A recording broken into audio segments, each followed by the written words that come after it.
রাত ১টার দিকে কক্সবাজার সমুদ্র সৈকতের সুগন্ধা পয়েন্টের উত্তর দিকের দৃশ্য এটি। ঝাউ বাগানের আড়ালে রাতের অন্ধকারে বালিয়াড়িতে সংঘবদ্ধ কিছু নারীর উপস্থিতি বেশ রহস্যজনক। নারী চক্রটি বিচ্ছিন্নভাবে এদিক ওদিকে হাঁটছে, আর তাদের সাথে কিছুক্ষণ পর পরে গিয়ে কথা বলছে কয়েকজন যুবক। রাত ১২টার পর থেকে কটেজ জোন থেকে বের হয়ে তারা নামেন সিগাল পয়েন্টের পাশের ঝাউ বাগানে। তাদের দেখে মনে হবে দল বেঁধে বেড়াতে এসে উপভোগ করছেন সৈকতের বালিয়াড়ি, কিন্তু প্রকৃত ঘটনা এমন নয়। নারীদের এই দলে থাকা সবাই বাসমান প্রতিটা, আবার তারা এখানে দেহ ব্যবসার জন্য আসেননি। তারা অপেক্ষা করছে এক অভিনব স্টাইলে শিকার ধরার জন্য, আর তাদের আশেপাশে ছদ্মবেশে অবস্থান করে পেশাদার ছিনতাইকারীরা। এই ভ্রাম্যমাণ দেহ ব্যবসায়ীরা ফুসলিয়ে কোনো পর্যটক বা কদ্দরকে নিয়ে যাবেন নির্জন স্থানে বা নির্দিষ্ট কটেজে, আর সেখানে উৎপেতে থাকে তাদের গ্রুপের ছিনতাইকারীরা। তারপর তারা সবাই মিলে ওই খদ্দেরে সর্বত্র ছিনিয়ে নেন। প্রতিটা ও ছিনতাইকারীদের সমন্বয়ে গড়ে ওঠা এই সিন্ডিকেটটি বেশ সক্রিয় হয়ে উঠেছে সমুদ্র সৈকতের বালিয়াড়িতে। যৌনকর্মী ও ছিনতাইকারীদের সমন্বয়ে গঠিত সিন্ডিকেটের হাতে প্রতি রাতেই ঘটে মোবাইল ছিনতাইয়ের ঘটনা। মোবাইল ছিনতাইয়ের ঘটনায় কেউ প্রতিবাদ করলে তার উপরে এভাবে নেমে পড়ে চক্রটি। গত ২২ সেপ্টেম্বর রাত ৩টার দিকে রাস্তায় প্রকাশ্যে চলে চক্রটির হামলা। রাত ১২টার পর থেকে সুগন্ধা পয়েন্টের বালিয়াড়িতে ছড়িয়ে ছিটিয়ে দেখা যায় তাদের। তারপর পুরুষদের টাকার বিনিময়ে সঙ্গমের ফাঁদে ফেলায়, কথা পাকা হলে নিয়ে যান নির্দিষ্ট কটেজে। রাস্তার পাশে গভীর রাত পর্যন্ত এভাবে অবস্থান করে তাদের চক্রের টমটমু মিশুক গাড়ি। ঝাউ বাগান থেকে সোজা গাড়িতে উঠে চলে যান কটেজ জোনের সমুদ্রকান্তা কটেজে।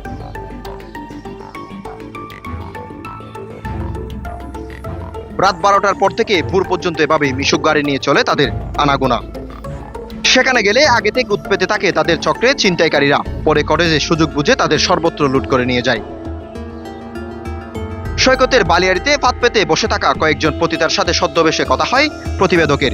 তারা তাদের নির্দিষ্ট কটেজ থাকার কথাও স্বীকার করেন।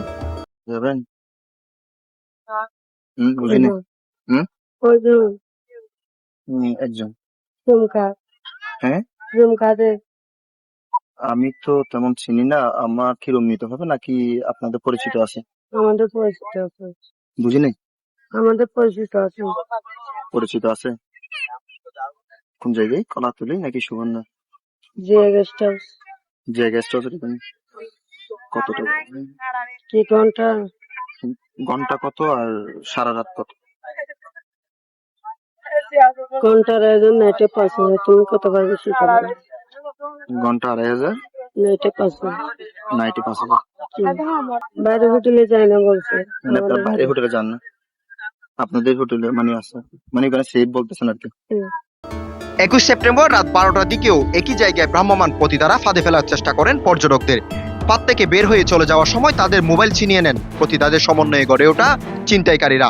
এ সময় চলে দুই পক্ষের বেশ মারামারি।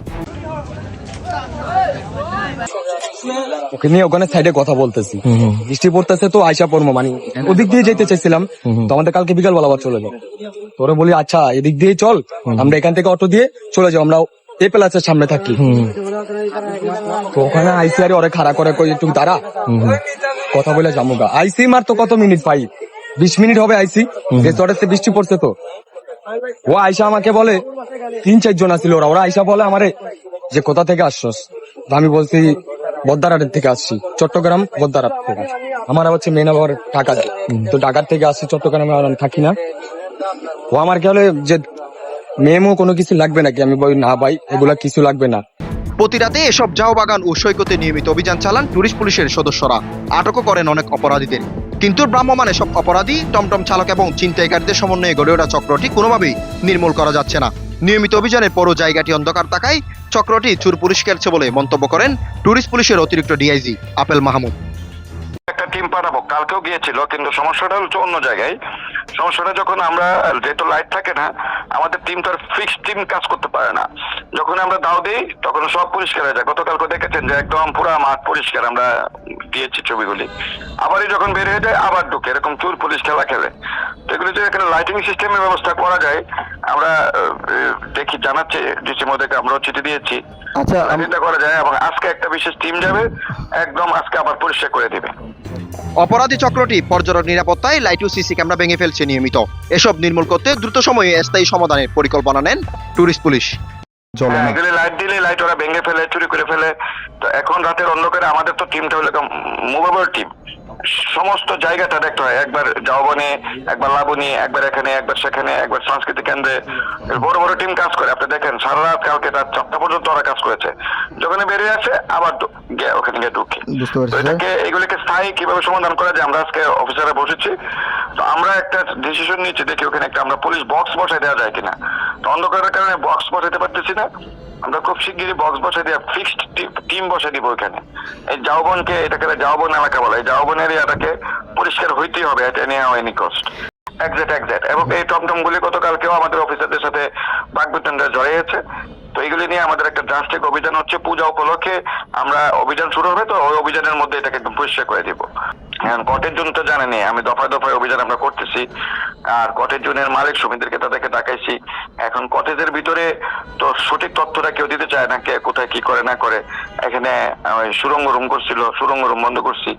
সদর থানা এরিয়া যেহেতু পড়েছে, তারপরে সদর থানা ওসি সাহেবকে আমি বলে দিচ্ছি, আমাদের যে অভিযানটা, যে পার্টিরা অভিযান করবে, ওই হোটেলের তালিকাগুলো অলরেডি হয়ে গেছে।